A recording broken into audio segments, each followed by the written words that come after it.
morning mga batang Abu Dhabi. Guys, kamusta kayo dyan? Eto, kagigising ko lang. Kita nyo naman. Rinig nyo naman yung boses ko.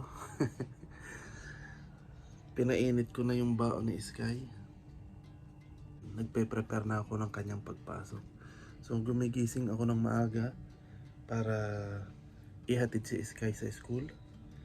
Kasi may oras naman ako bago pumasok. Pag si Mrs. naman yung may schedule, then siya naman yung maghahatid kay Sky.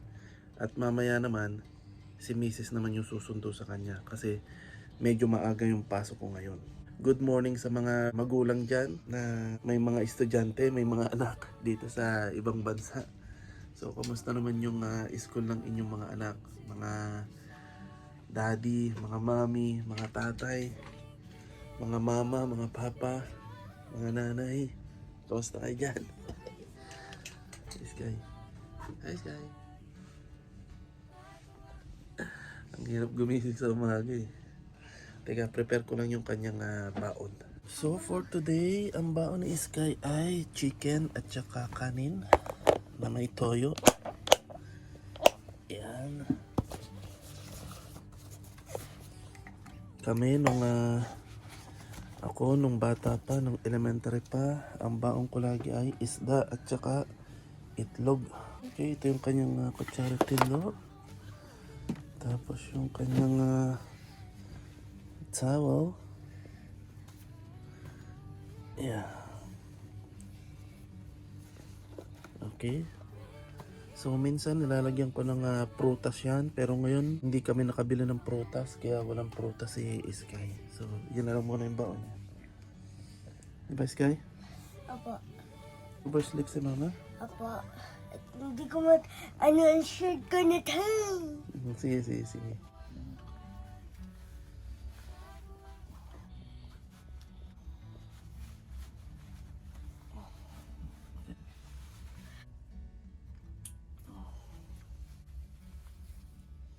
Okay guys, na-prepare ko na yung gamit ni Sky. Naghihintay na lang kami ng oras pagpasok niya. At bago ko makalimutan, pasensya na kayo sa boses ko.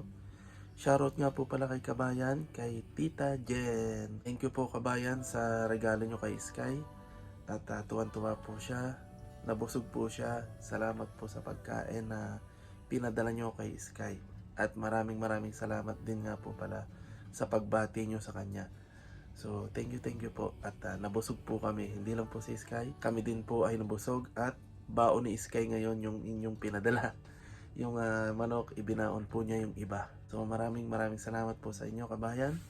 And God bless po. Shoutout nga rin po pala kay JR ng Virgin Megastore. So guys, bali pang 5 araw ko na ngayon sa trabaho bilang training pa ako.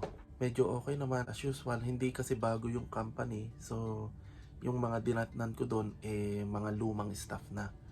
So nakikiramdam pa ako, medyo mahirap mag-adjust pag ganitong luma yung company, mga luma na yung staff na dadatnan mo.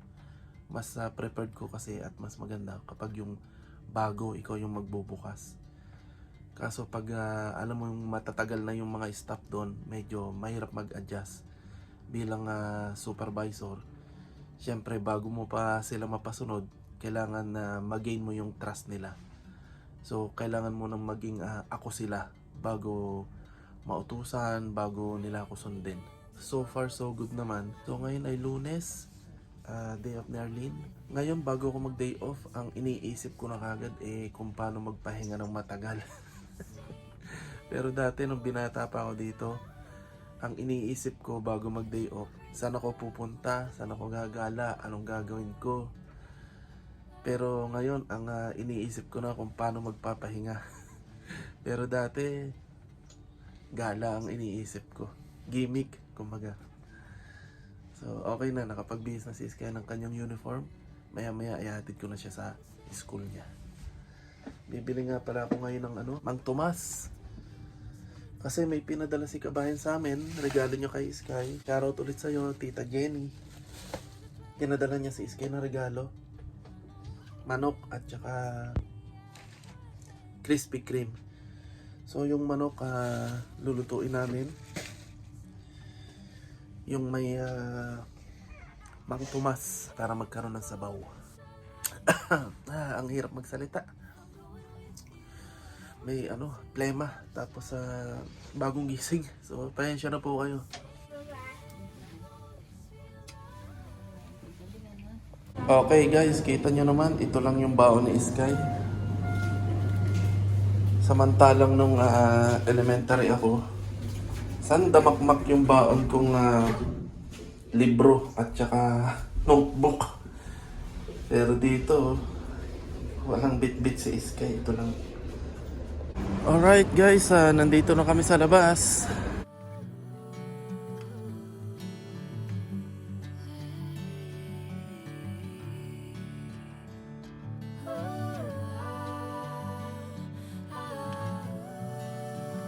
Guys, naihatid ko na si Sky sa school.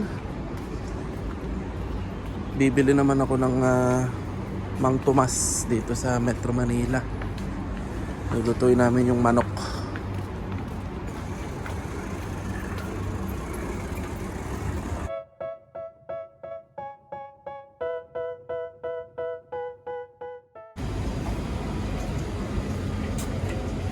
Mang Tomas, nasan ka Mang Tomas? Yun. Ito, kaso ang laki. Kailangan ko lang malita ito. Ito, kaya na ito maliit. Ano kaya ito? Pero naman ito. Okay, nabili ko na yung kailangan ko. Mang Tomas at saka bulak. Bumili din akong bulak. Kaso mahal. Itong dalawang to is 16 dirham.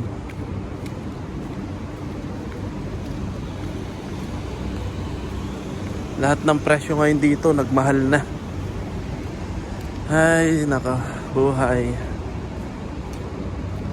Okay guys, nandito na ulit ako sa bahay. So maaga pa, matutulog muna ako kasi mamaya pang alauna ang aking pasok. Bawi muna ako ng tulog para may lakas mamaya. Medyo magaan yung pakiramdam ko ngayon kasi bukas day off ko, una kong day off. So makakapagpahinga kasi 7 buwan akong walang trabaho. So imagine niyo, nandito lang sa bahay tapos biglang maghapong nakatayo. Di nanibago yung katawan ko. Tapos napakasakit nung paa ko tsaka bewang.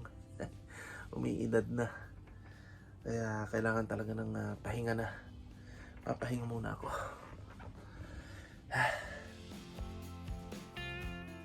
Guys, nandito na ako sa labas at papasok na ako sa trabaho. Bali pang 5 araw ko na to ng training sa trabaho.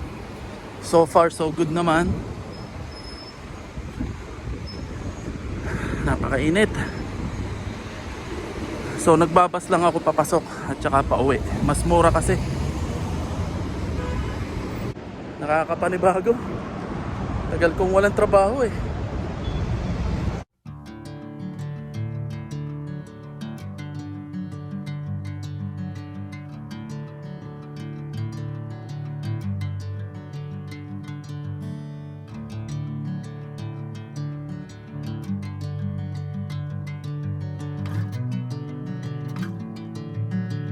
Guys, itong nakuha kong trabaho o itong nakuha kong company ay hindi din siya ganun kaganda. Kaso alam niyo naman yung sitwasyon ko, 7 buwan na akong walang trabaho, tapos si Sky. So kumbaga sagip visa na. So para sa akin, kailangan kong pagtiyagaan tong company na to. Pero mababa lang din yung sahod. Hindi ko nga kayang sponsoran si Arlene at saka yung anak ko. So ibig sabihin, mababa siya sa government requirement para ma-sponsoran yung pamilya. Pati yung basic mababa. Hindi pasado sa requirement ng Philippine Embassy. So ano magagawa ko? Tagal ko ng tambay, 7 buwan. Tapos kailangan na talaga, sagip visa na talaga. Kaya tsatsagain ko na to. Eh wala naman tumatawag.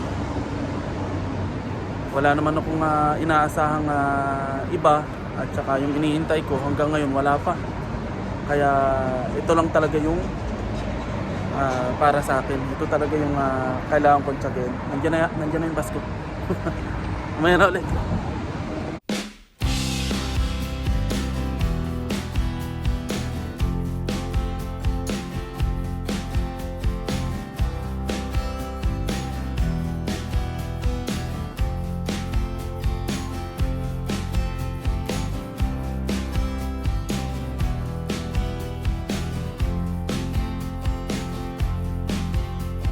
Okay guys, uwi na. Malayo yung bus stop kaya tumakbo ako. Kailangan kong habulin yung bus. Kung hindi, maiiwan ako at maghihintay ako ng another 20 minutes. Kaya tinakbo ko. Awa ng Diyos, wala pa yung bus. Nauna ako. Ayun, ito na yung bus. Yes. At least inabutan ko yung bus. So paano guys, uwi na ako. Sino lang mamaya sa bahay?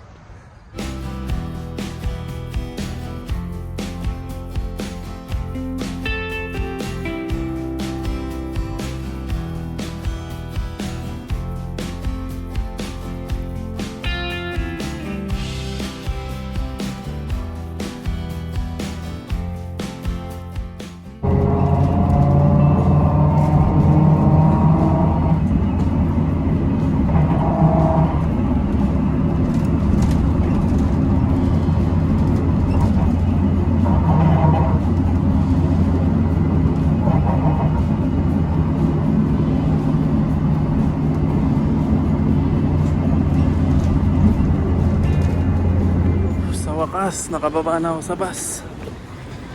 Naglalakad na ako pa uwi ng bahay. Nakakapagod biyahe. Nakakapanibago.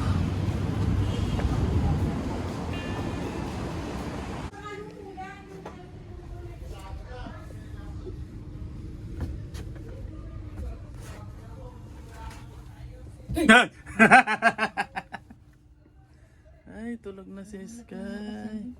Hindi ko na inabutan si Sky nagising. Alright guys, nandito na ako sa bahay. Success, nagulat ko si Mrs. Arlen, kamusta? Okay lang. Kamusta ang Teo? Okay lang. Wala namang ginawa. Anong ginawa niya na Sky? Punta lang kami laro. Yun lang, lumabas kayo? Oo, bumili kami isda at saka pakuwan. Yun lang? Hindi kayo naggala-gala? Mainit yan, no? Hindi, tsaka masama pakiramdam ko. Si Sky? Okay naman siya. May pabiling pakuwan. Sige.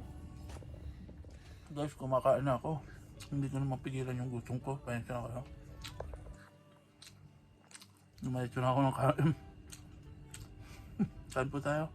Si Sky tulog na, hindi ko na inabutan. Kasi natutulog si Sky alas 10 ng gabi. Kasi bukas, maaga yung pasok niya. Kailangan niya matulog na maaga. Diba, Lynn? Alright. Alam niya yung oras ng tulog natin. Okay guys, so paano? Tapos na akong kumain.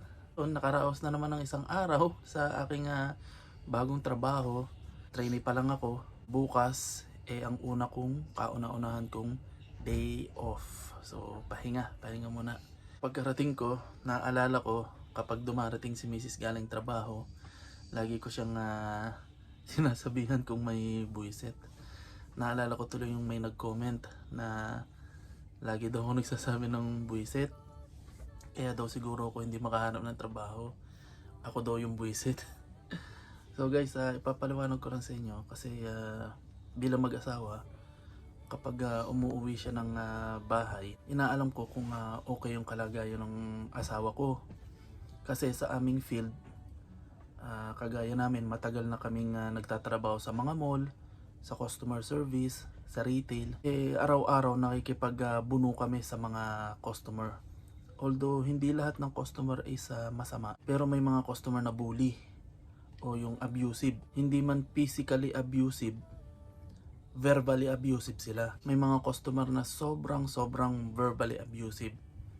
So kaya pag dumadating si Mrs., nagkukwentuhan kami. Siguro kayo din mga mag-asawa, nagkukwentuhan kayo ng mga personal bagay na mag-asawa sa trabaho at kung ano pa man. So pag nagkukwento si Arlene tungkol sa may mga customer na bully o abusive, syempre ako concern ako bilang asawa. Kaya kinaugalian ko na patawanin siya o biruin siya kapag dumadating siya kung may buwisit na customer, para mawala yung stress niya kasi sobrang nakaka-stress yung mga ganong customer.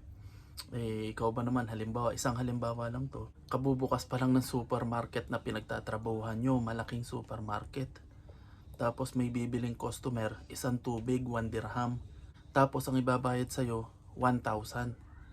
So imagine mo yun, umagang umaga, kabubukas nyo pa lang, bumili ng tubig na tig-pipiso, tapos ang ibabayad sa'yo 1,000. So isa lang yun sa halimbawa, and then sila pa yung galit, yung customer pa yung magagalit sa'yo at sasabihin na bakit walang panukli at kung ano-ano pa, sila pa yung magagalit. So physically hindi siya nang abuse, pero verbally nang a-abuse siya. Kaya syempre yung asawa ko nai-stress. So masama sa kalusugan yon. Kaya yun po yung dahilan. Kaya minsan pag umuwi po siya ng galing trabaho, yung way ng pangangamusta ko sa kanya, dinadaan ko minsan sa biro na yun nga, tinatanong ko kung may buwisit ba na customer. Kasi yun na lang ang magagawa ko bilang asawa, yung patawanin ko siya. Tapos magkukwentuhan kami. Kasi wala namang ganti yun. Pababayaan mo na lang, ipapagpaubaya mo na sa Diyos yung mga taong ganon. Kasi wala, ganun talaga sa trabaho namin, ganun talaga sa field namin. Hindi may iwasan yung mga bad customer talaga. So yun, gusto ko lang pong ipaliwanag sa inyo. Dun sa basher ko na nag-comment sa akin, pasensya ka na po. Siguro hindi mo maintindihan, pero ayun yun. Yun yung dahilan. So paano guys, hanggang dito na lang yung aking video. At huwag niyo pong kalilimutan mag-like and subscribe sa aming channel. See you na lang sa aming susunod na video. Hindi na makakapagbabay si Sky kasi tulog na po siya. At maaga pa po yung pasok niya bukas. Yun siya. So paano guys? See you next time. Bye-bye. Arlene, bye-bye. Bye. See you na lang po next time. Bye. Bye-bye po.